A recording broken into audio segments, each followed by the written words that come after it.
जय हिंद, वंदे मातरम कमांडोज। मैं आपका दोस्त पंकज प्रजापति गुरुकुल की ई पाठशाला में आपका स्वागत करता हूं।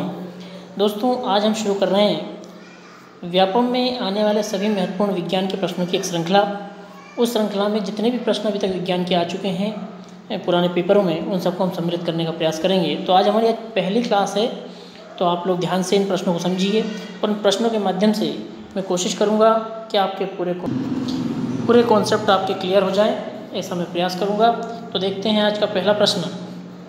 एक विद्युत धारा उत्पन्न करती है। ऑप्शन ए है रासायनिक प्रभाव, बी ऊष्मीय प्रभाव, सी उपरोक्त सभी और डी चुंबकीय प्रभाव। तो दोस्तों, मैं आपको बता दूं कि एक विद्युत धारा रासायनिक प्रभाव, ऊष्मीय प्रभाव और चुंबकीय प्रभाव तीनों ही उत्पन्न करती है, इसलिए हमारा जो आंसर होगा वो होगा सी। देखिए, जो हमारे विद्युत सेल होते हैं, जो इलेक्ट्रॉनिक सेल आते हैं, उनके अंदर रासायनिक प्रभाव हम देख सकते हैं। इसमें इलेक्ट्रोड लगे होते हैं, उसमें एक रसायन भरा होता है। ये इलेक्ट्रोड रहे, एक होता है प्लस और एक होता है माइनस, और इसके अंदर एक विशेष प्रकार का विद्युत अपघट्य या रसायन भरा होता है। और इसके अंदर जब हम इलेक्ट्रिसिटी यहाँ पर फ्लो करते हैं विद्युत रासायनिक सेलों के अंदर, तो इस विद्युत अपघट्य के अंदर एक विशेष प्रकार की अभिक्रिया होती है, उसी को हम रासायनिक प्रभाव कह सकते हैं। इलेक्ट्रोप्लेटिंग एक मेथड होती है, वो भी एक इसी का उदाहरण मान सकते हैं। तो रासायनिक प्रभाव तो ये था। दूसरा हम देख सकते हैं ऊष्मीय प्रभाव। तो आप लोगों ने विद्युत हीटर देखा है, वायर में से, किसी धातु के वायर में से हम जब विद्युत प्रवाहित करते हैं तो वो वायर गर्म हो जाता है, उसी को उसका विद्युत का ऊष्मीय प्रभाव कहते हैं। तीसरी चीज़ हम देखें तो दोस्तों, किसी भी वायर के अंदर से जब विद्युत धारा प्रवाहित की जाती है तो वो अपने चारों तरफ चुंबकीय प्रभाव उत्पन्न करता है, चुंबकीय क्षेत्र बना लेता है। इस बात को हम कैसे पता कर सकते हैं? उस वायर के पास यदि हम किसी कंपास को ले जाएं तो वो कंपास की जो सुई होती है वो डिफ्लेक्ट हो जाती है। तो इससे पता चलता है कि किसी विद्युत धारा बहते हुए तार के चारों तरफ चुंबकीय प्रभाव उत्पन्न होता है, चुंबकीय क्षेत्र होता है। तो ये बात आपको अच्छे से समझ में आ गई होगी। चलिए, तो आंसर हो जाएगा अपना उपरोक्त सभी। चलिए अगले प्रश्न की ओर बढ़ेंगे। वायु कोश फेफड़ों के भीतर सूक्ष्मतम नलिकाओं के रूप में संपन्न होते हैं, कहलाते हैं ए कंठ, बी वायु कुपिकाएँ, सी ब्रोंकाई, डी ब्रोंक्यूल्स। तो दोस्तों, मैं आपको आंसर बता देता हूँ, वायु कुपिकाएँ। वायु कोश फेफड़ों के भीतर सूक्ष्मतम नलिकाओं के रूप में संपन्न होते हैं, कहलाते हैं, तो वायु कुपिकाएँ कहलाते हैं। देख लेते हैं एक मिनट। ये रहे, मान लीजिए हमारे फेफड़े, ये हमारे फेफड़े हैं। इस फेफड़ों के अंदर छोटे छोटे अंगूर के गुच्छों के समान ऐसी संरचनाएं होती हैं, उन्हीं को हम क्या कहते हैं दोस्तों? वायु कुपिकाएँ। जो हम सांस लेते हैं वो फेफड़ों के अंदर इन्हीं छोटे छोटे अंगूर के जैसे दाने जैसे जो छोटे छोटे बबल हमको दिखाई दे रहे हैं, इन्हीं के अंदर वो वायु भरती है और इनको हम कहते हैं वायु कुपिकाएँ। पर अंग्रेजी में इनको हम कहते हैं एल्व्यूलाई। इनको अंग्रेजी में हम कहते हैं एल्व्यूलाई। दोस्तों, याद रहेगा आप लोगों को, आंसर होगा वायु कुपिकाएँ। चलिए, तो अगले प्रश्न की ओर बढ़ेंगे। वह प्रक्रिया जिसमें एक अधिक महंगी धातु को एक सस्ती धातु के ऊपर विद्युत की मदद से निक्षेपित किया जाता है, कहलाती है, क्या कहलाती है वह प्रक्रिया? ए विद्युत धातुकर्म, बी इलेक्ट्रोप्लेटिंग, सी इलेक्ट्राविनिंग, डी इलेक्ट्रो रिफाइनिंग। तो आंसर होगा दोस्तों इलेक्ट्रोप्लेटिंग। अब ये इलेक्ट्रोप्लेटिंग क्या होता है? देखिए, क्या किया जाता है कि एक महंगी धातु का कोई चीज़ बनाने के बजाय उस महंगी धातु को इलेक्ट्रॉनिक जो हमारी पद्धति होती है, इलेक्ट्रिक पद्धति, उसके माध्यम से सस्ती धातु के ऊपर उसका लेप चढ़ा दिया जाता है। इस तकनीक को हम क्या कहते हैं? इलेक्ट्रोप्लेटिंग। तो देखिए, समझते हैं। इसको जैसे हमें सोने का लेप चांदी के चम्मच के ऊपर चढ़ाना है, तो हमारा ये धन और ये होता है ऋण, और इस पर हम यहाँ पर बैटरी लगा करके इसमें करंट प्रवाहित करते हैं। तो ये जो सोने की जो रॉड है, इस विलयन में घुल घुल करके ये इसके ऊपर धीरे धीरे जमा हो जाती है। इसी तकनीक को हम क्या कहते हैं? शॉर्ट में हम इस चीज़ को समझ रहे हैं, तो इसी तकनीक को हम क्या कहते हैं? इलेक्ट्रोप्लेटिंग। देखिए, एक बार और मैं समझाने की कोशिश करता हूँ। जैसे कि मान लीजिए ये कोई जार है ये सोने की कोई रॉड है और ये चांदी की चम्मच है। इस चांदी की चम्मच के ऊपर यदि हमें सोने का लेप चढ़ाना है तो यहाँ पर इसके बीच में हम बैटरी लगा करके इसमें इलेक्ट्रिसिटी फ्लो करते हैं, जिसके कारण ये सोने का जो रॉड है घुल करके इसके ऊपर धीरे धीरे जमा होने लगता है। इसी तकनीक को हम क्या कहते हैं? इलेक्ट्रोप्लेटिंग कहते हैं। आप लोगों ने देखा होगा कि जो साइकिल के हैंडल होते हैं वो चमकीले होते हैं, ऐसे दिखते हैं चांदी की तरह।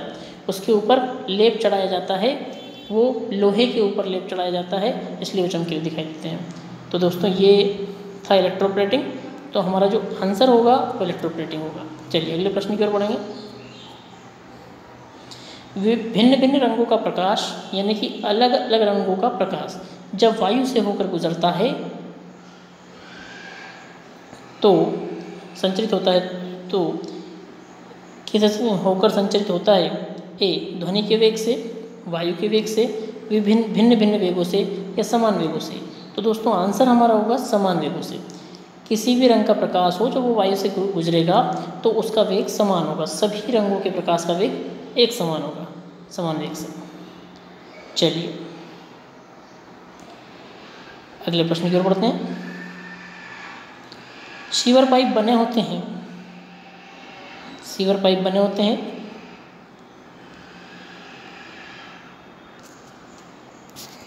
हाँ, तो दोस्तों सीवर पाइप बने होते हैं। तो sewer pipe A cast iron के, इनमें से कोई नहीं। सी ऑप्शन है कॉपर के, डी ऑप्शन है एल्यूमिनियम की।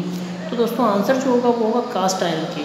कास्ट आयरन को हिंदी में हम ढलवा लोहा भी कहते हैं। ढलवा लोहा क्या कहते हैं? ढलवा लोहा भी हम इसको कहते हैं। तो कास्ट आयरन का बने होते सीवर पाइप, यानी कि जो पानी के पाइप होते हैं, जो नल फिटिंग वगैरह के जो पाइप इस्तेमाल किए जाते हैं, वे पाइप आपके कास्ट आयरन के बने होते हैं। ठीक है, ढलवा लोहे के बने होते हैं, ताकि वो आसानी से इधर उधर उनको मोड़ तोड़ करके उनमें आकार आकृति बनाई जा सके। चलिए अगले प्रश्न की ओर बढ़ेंगे।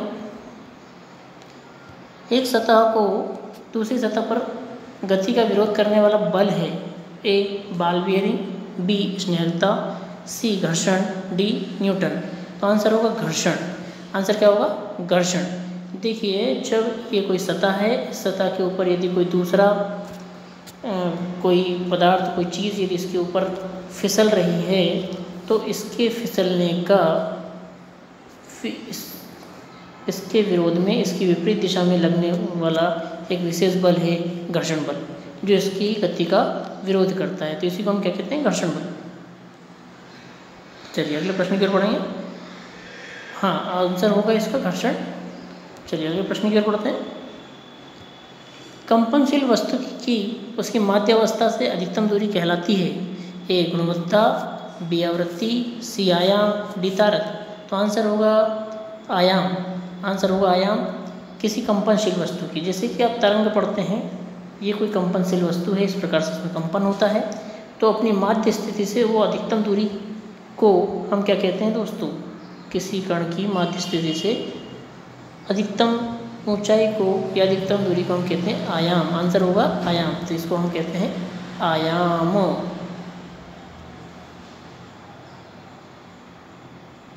आयाम।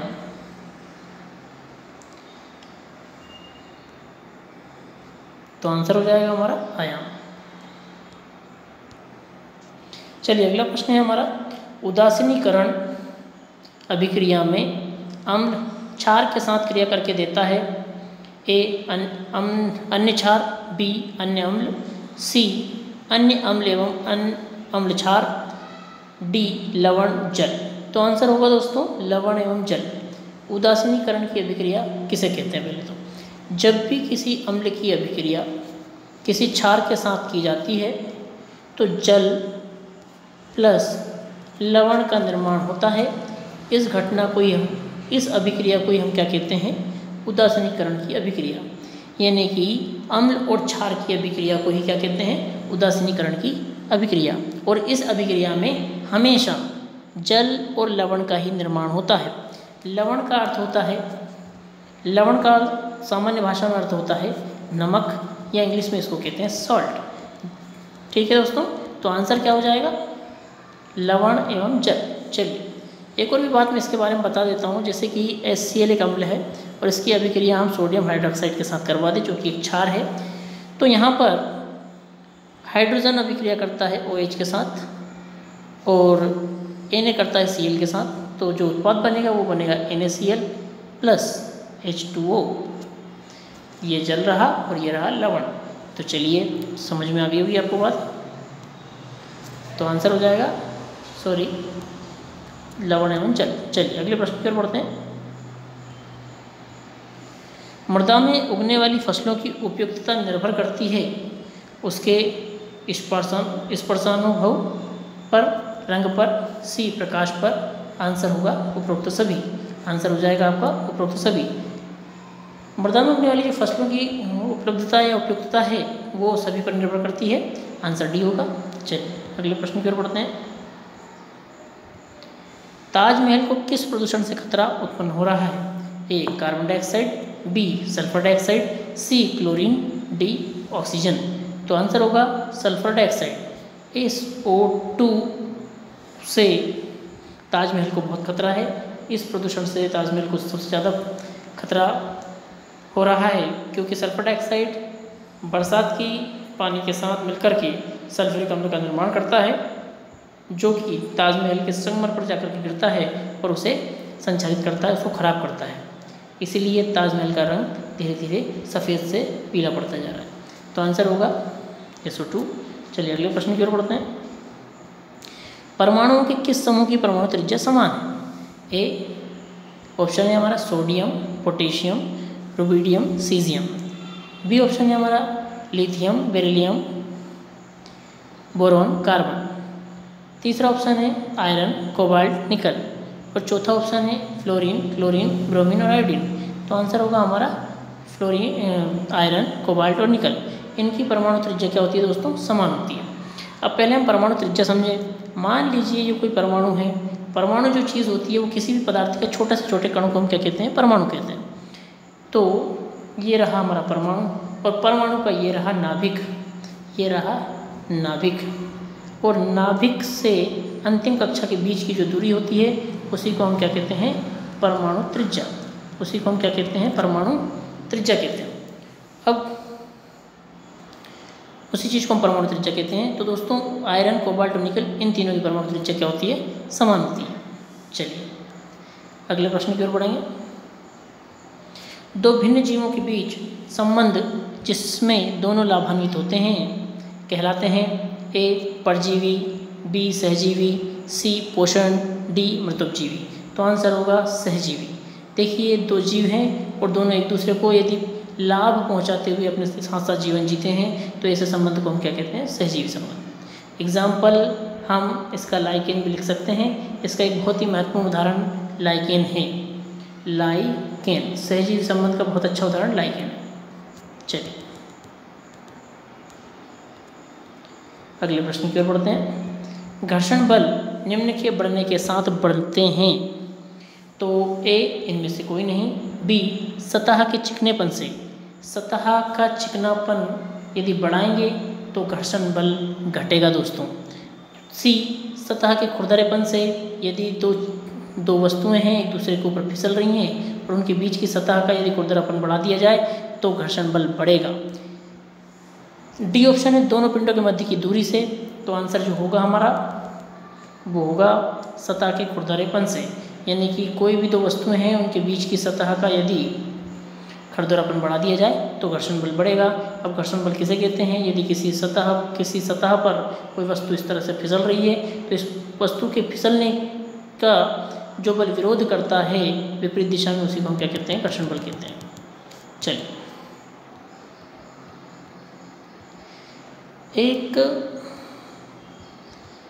एक परावर्तक सतह अंदर की ओर वक्रीय है, अब निर्मित दर्पण है। एक परावर्तक सतह अंदर की ओर वक्रीय है, अब निर्मित दर्पण है। तो देखिए A इनमें से कोई नहीं, B उत्तल, C अवतल, D समतल। तो आंसर होगा अवतल। दोस्तों यदि मान लीजिए ये कोई परावर्तक सतह है, यानी कि हमने ये प्रकाश डाला और ये परावर्तित होकर इस प्रकार से, और ये सतह यदि इस प्रकार से मुड़ी हुई है, वक्री है, तो दोस्तों परावर्तक सतह जब वक्री होती है तो वह दर्पण जो निर्मित होता है उस दर्पण को हम कहते हैं अवतल दर्पण। कौन सा दर्पण कहलाता है? वो अवतल दर्पण। चलिए आंसर होगा अवतल।